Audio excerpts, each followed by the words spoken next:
नमस्कार.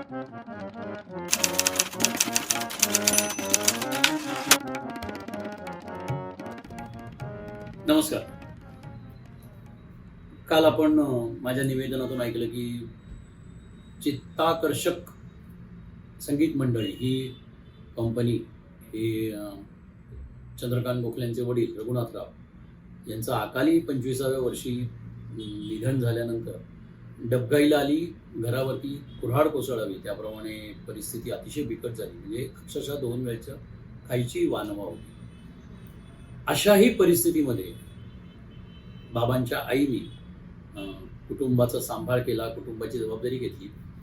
तिने औंधचे जे राजे होते पंतप्रतिनिधी, त्यांचा कीर्तन सुमनहार नावाचा ग्रंथ होता, तो अक्षरशः तोंडपाठ केला आणि देवळांमधून त्या कीर्तन करायला लागल्या. शिधा आणि काही दक्षिणा मिळवून संसार चालवायला लागला.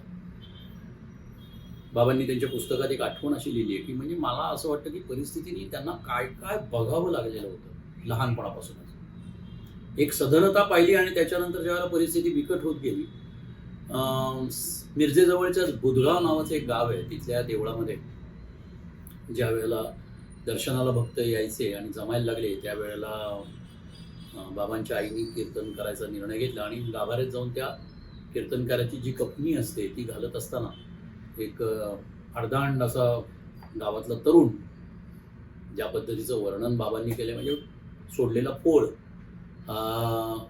त्या गाभाऱ्यात गेल्या आणि अतिप्रसंग करायला लागला. चंद्रकांत गोखलेंच्या आईने तिथल्या समईमध्ये तेल घालण्यासाठी जी लोखंडी पळी असते ती त्याच्या डोक्यात हाणली आणि त्या बाहेर आल्या आणि तोही डोकं धरून बाहेर आला. आजूबाजूला जमलेल्या नागरिकांना, दर्शनाला आलेल्या भक्तांना ते सगळं कळल्यानंतर त्यांनी यथेच्छ धुलाई केली. हे सगळं बाबांनी लिहून ठेवलेलं आहे आणि त्याला हाकलून दिलं. त्यानंतर त्यांनी कफनी पुन्हा घातली आणि कीर्तन पूर्ण केलं. रात्रीच्या जेवणासाठीचा शिधा घेतला, जी काय दक्षिणा असेल ती घेतली आणि त्या चालत मुलांसमवेत मिरजेपर्यंत आले. बाबांनी असं लिहिलं की लौकिक अर्थाने बाबांचं शिक्षण शाळेमध्ये झालंच नाही, होऊच शकणार नव्हतं. म्हणजे ते नेहमी म्हणतात की ते श्री गणेश सुद्धा लिहू शकले नाही, श्री गणे इथंच शिक्षण संपलेलं आहे असं ते सांगतात.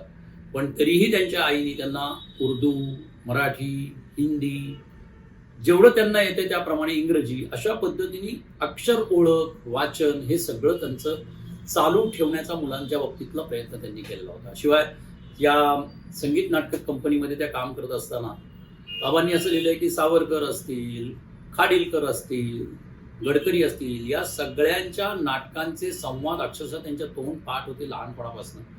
आणि अभिजात साहित्याची ओळख ही त्यांना त्याच वेळा झालेली होती, ज्याचा त्यांना पुढे खूप उपयोग झाला. अशा पद्धतीचं त्यांचं बालपण गेलेल्या काही आठवणी त्यांनी बालपणाच्या सांगितलेल्या आहे. आता एक माझी आठवण मी बाबांच्या बाबतीतली सांगणार आहे. म्हणजे पुन्हा एकदा की त्यांची माझी ती प्रत्यक्ष ओळख नव्हती. तो काळ होता पुरुष नाटकाचा आणि पुरुष नाटकाच्या बरोबरीने त्यावेळची सामाजिक, राजकीय, सांस्कृतिक परिस्थिती येतेच. याच्यामध्ये नाना पाटेकर हा त्यावेळच्या सगळ्या टीन एज पासूनच्या तरुणापर्यंतचे एक हिरो होते. अंकुश त्यांचा जबरदस्त चाललेला होता, प्रतिघात चाललेला होता आणि नाना पाटेकरांना बघणं, नाना पाटेकरांचे संवाद ऐकणं, याच्यासाठीच बालगंधर्वला मी पहिल्यांदा पुरुषची तिकीटं काढलेली होती आणि तेव्हा जे परवडतं त्यानुसार 11व्या 12व्या रांगेत वगैरे आम्ही बसलेलो होतो, मित्र सगळी गँग. आणि मनात इच्छा हीच की नाना पाटेकर यात आहेत आणि त्यांची एंट्री बिंट्री. नाटक सुरू झालं आणि पुरुष नाटकाची आता रसिकांना बऱ्यापैकी माहिती असणारे बऱ्याच जणांनी पाहिले की पाटेकरांची एंट्रीच खूप उशीर आहे. त्याच्या आधी 2 ओपनिंगचे बॅट्समन फार मस्त बॅटिंग करत होते. ते होते चंद्रकांत गोखले आणि उषा नाडकर्णी. दळवींचे शब्द, दळवींचे शाब्दिक विनोद, दळवींचं सटायर इतक्या सुंदर पद्धतीने ते, आणि नाना पाटेकरांना बघायला आलेला तो सगळा प्रेक्षागृह हळूहळू साधारण 5व्या 6व्या 7व्या मिनिटाला ती दोघांची बॅटिंग ते बघायला लागली. आणि म्हणजे मी तर त्याला कम्पेअर करीन चेतन चव्हाण आणि गावस्कर यांची जशी ओपनिंगची पेअर होती, जी बेस्ट ओपनिंग पेअर म्हणतात माझ्या पिढीपर्यंत तरी, तर तशा पद्धतीने उषा नाडकर्णी आणि बाबा हे दळवींचं ते पुरुष नाटकातली जी पहिली 25-30 मिनिटं नानांच्या एंट्रीपर्यंतची ज्या पद्धतीने न्यायचे, म्हणजे आम्ही विसरून गेलो की आम्ही कशासाठी आलेलो होतो. मला वाटतं ही त्यांच्या अभिनयाची ताकद आणि त्याच्याचबरोबर दळवींच्या शब्दांची ताकद आणि विजयाबाईंच्या दिग्दर्शनाची ताकद आहे असं मला वाटतं. आणि ती माझ्या म्हणजे काय म्हणतो आपण आलो कुठल्या तरी एका वेगळ्याच हेतूने होतो आणि प्रेक्षक म्हणून आपण एका वेगळ्याच याच्यामध्ये गुंतत गेलो. हा माझा स्वतःचा अनुभव मला शेअर करावा असं वाटला. पुढचं आता आपण बाबांचं ऐकूया. मला माझ्या वडिलांना बघितल्याचं की फारसं आठवत नाही. मी सतत आईबरोबर असायचा आणि त्या जमान्यामध्ये आजच्यासारख्या आज इथं प्रयोग केला उद्या तिथं केला असा प्रकार नव्हता. 4-4 5-5 महिने नाटक कंपन्या एक एक गावी मुक्कामाला असायच्या. तर आमचं बिऱ्हाड स्वतंत्र असायचं. नाटक कंपनीच्या बिऱ्हाडी आमचं बिऱ्हाड नसायचं आणि मी आईच्या सहवासात नेहमी असायचा. त्यामुळं तिच्या तालमी बघणं, तिच्या भूमिका बघणं, ती स्त्री पुरुष दोन्ही नायक नायिका वगैरे सगळ्या भूमिका करायची. हे माझ्यावर संस्कार होत गेले आणि माझ्या आयुष्याची नाटकावरची सुरुवात पुन्हा हिंदू या नावे एक नाटक होतं मनोहर स्त्री संगीत मंडळीचं, सारोळकरांचं नाटक, लेखक.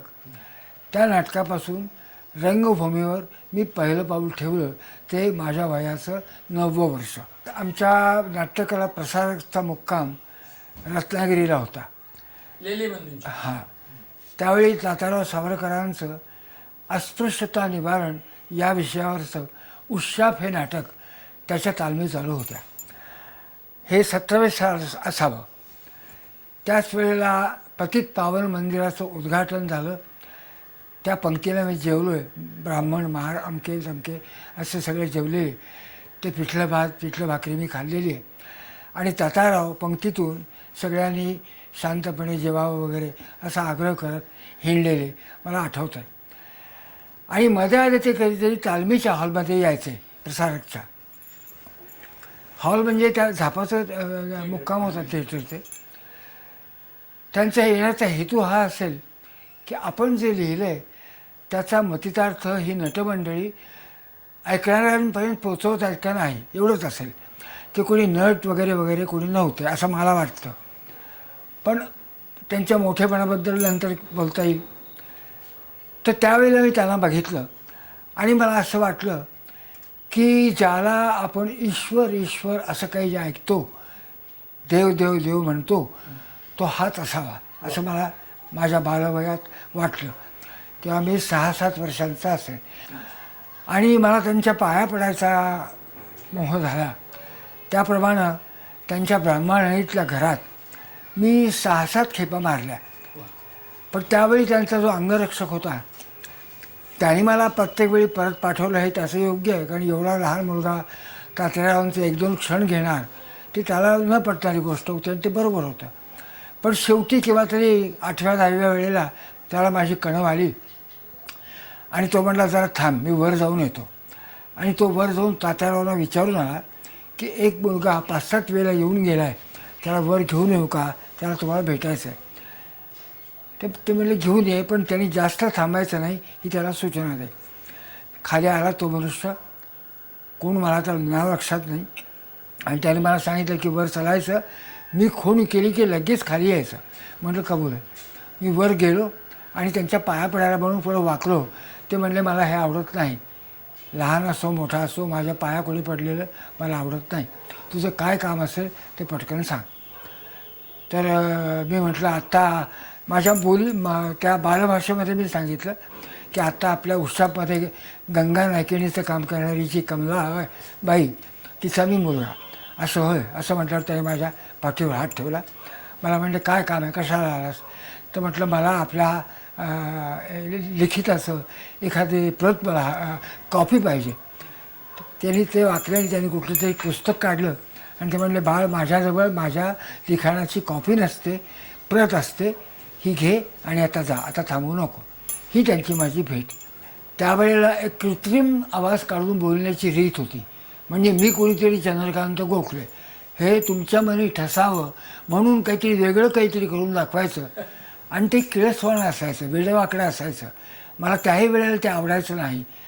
पण या सगळ्या याच्यामध्ये 7-8च माणसं अशी होती नट म्हणून की जी ज्याला आपण वास्तव म्हणतो त्या प्रकारे बोलत होती. आणि त्यातल्या माझ्या आईचा चौथा पाचवा तरी क्रमांक असेल. तिचे संस्कार, तिची बोलण्याची रीत, तिचा भूमिकेचा विचार करण्याचा पद्धती तिची, असा माझ्यावर संस्कार होत गेला. आणि माझी खरी पहिली गुरु माझी आई, तिच्यातून मी घडत गेलो.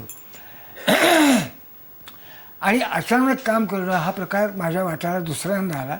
पहिला मनोश्री संगीतमध्ये त्या पुन्हा हिंदूमधला महाजी, आणि नंतर पेशव्यांचा पेशवा हे सारोळकरांचंच नाटक. या पुण्यामध्ये ते तुफान चाललेलं. इथल्या नीच भटमंडळींनी त्या नाटकाला खूप विरोध केलेला, पण ते नाटक चाललं प्रचंड. आणि त्यात माझी आई आनंदीबाई ही खरं भूमिका करायची, राघोबा दादाची बायको. तर त्याही नाटकांचा प्रयोग एकदा अकलूजला होता. आणि त्या सवाई माधवरावांचं काम करणारा मुलगा अचानक आजारी झाला. त्यांनी 16व्या वर्षी आत्महत्या केली सवाई माधवरावांनी. तर तो अचानक आत्महत्या त्यांनी केली म्हटल्यानंतर त्यांचं जे नाटक उद्या प्रयोग, तर माझ्या आईला येऊन सांगितलं की असं असं झालं आहे, नाटक रद्द करावं लागतं आहे. माझी आई म्हणली रद्द करू नका, कुणाला तरी पुण्याला पाठवा आणि माझ्या मुलाला घेऊन या, तो काम करेल. म्हणून गोडबोळे म्हणून मॅनेजर होते नाटक प्रसारकचे, ते पुण्याला आले, मला अकलूजला घेऊन गेले. आणि मला त्यांनी नक्कल वाचायला दिली. नाटक नाटरी 9:30 किंवा 10ला, आणि मला 5-6 वाजता नाटक वाचायला दिलं माझी नक्कल. आणि मी रात्री काम केलं आणि ते प्रेक्षकांना आणि लोकांना आवडलं. अशी माझ्या आयुष्याची सुरुवात होत गेली, नाटकातल्या आयुष्याची.